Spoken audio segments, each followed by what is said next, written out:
Halo, selamat pagi teman-teman. Hari ini kita akan sama-sama merenungkan firman Tuhan dengan tema Aku mau menyembah Tuhan Allahku. Sebelumnya mari kita bersatu di dalam doa. Tuhan Yesus, terima kasih untuk hari ini yang Tuhan boleh berikan kepada kami. Sebentar lagi kami ingin merenungkan firman Tuhan. Kiranya Tuhan memberkati kami. Dalam nama Tuhan Yesus kami siap merenungkan firman-Mu. Amin. Keluaran pasal yang ke-20 ayat 2-4. Akulah Tuhan Allahmu yang membawa engkau keluar dari tanah Mesir, dari tempat perbudakan. Jangan ada padamu Allah lain di hadapanku. Jangan membuat bagimu patung yang menyerupai apapun yang ada di langit di atas, atau yang ada di bumi di bawah, atau yang ada di dalam air di bawah bumi. Tahukah kalian apa yang dimaksud dengan berhala? Berhala itu bukannya patung yang dibuat untuk disembah ya?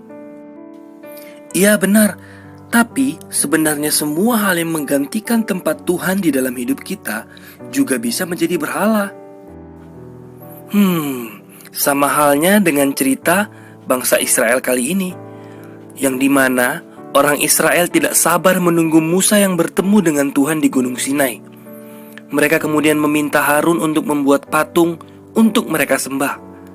Lalu Harun menyanggupi permintaan mereka, dan ia menyuruh orang-orang Israel melepaskan anting-anting emas yang mereka pakai. Kemudian Harun mengambil anting-anting itu, lalu meleburnya dan menuangkan ke dalam sebuah cetakan. Selanjutnya Harun membuat sebuah patung anak lembu emas atau anak sapi emas. Setelah patung itu selesai, mereka kemudian menyembahnya. Perbuatan bangsa Israel menyembah patung tersebut menunjukkan bahwa mereka telah melupakan kebaikan Tuhan yang telah membebaskan mereka dari perbudakan Mesir. Dan ketika melihat perbuatan dosa yang dilakukan bangsa Israel, Tuhan kemudian menyuruh Musa turun dari Gunung Sinai. Lalu Musa segera turun dari Gunung Sinai. Ia melihat bangsa Israel sedang bernyanyi dan menari di sekeliling patung anak sapi emas itu. Musa sangat marah dan melemparkan kedua loh batu yang bertuliskan perintah-perintah Tuhan, sehingga loh batu tersebut pecah berkeping-keping. Musa kemudian mengambil patung anak sapi emas itu dan dihancurkan, lalu ditumbuk sampai halus seperti debu.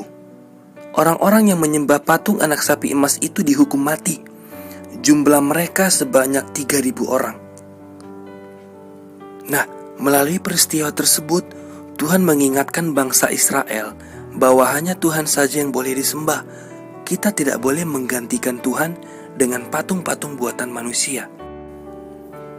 Nah, mungkin di zaman ini kita sudah jarang menemukan orang yang menyembah patung. Tapi tahukah kita, bukan hanya dengan patung kita menyembah berhala. Bisa saja kita lakukan dengan mainan kita, atau dengan benda-benda yang kita sayangin, atau dengan handphone kita, atau mungkin juga dengan orang yang kita lebih sayangi dibandingkan kita lebih dekat dengan Tuhan. Itu juga kita sedang menyembah berhala. Makanya mulai saat ini kita mau belajar bahwa kita diciptakan hanya untuk menyembah Tuhan saja, bukan untuk menyembah manusia sekalipun. Lalu, kita tidak boleh menggantikan Tuhan dengan patung buatan manusia, karena hanya Tuhan yang boleh kita sembah. Dan yang terakhir, perbuatan dosa pasti selalu mendapatkan hukuman dari Tuhan. Maka dari itu, marilah kita jauhi dosa dan mari kita lakukan yang terbaik. Kita lakukan apa yang Tuhan mau dalam hidup kita, dan kita jangan lakukan apa yang Tuhan tidak mau dalam hidup kita. Nah, inilah yang menjadi perenungan kita untuk hari ini. Tuhan Yesus memberkati kita. Mari kita bersatu di dalam doa. Tuhan Yesus, terima kasih untuk renungan hari ini, karena kami juga boleh belajar supaya kami hanya boleh menyembah Tuhan Allah saja yang kami sembah. Karena Engkaulah pemilik hidup kami dan yang berkuasa atas hidup kami.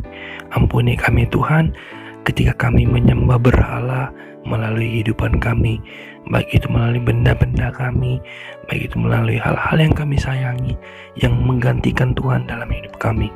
Ampunilah kami Tuhan, biarlah hati kami hanya kami berikan hanya untuk Tuhan. Inilah doa kami, dalam nama Tuhan Yesus kami berdoa. Amin.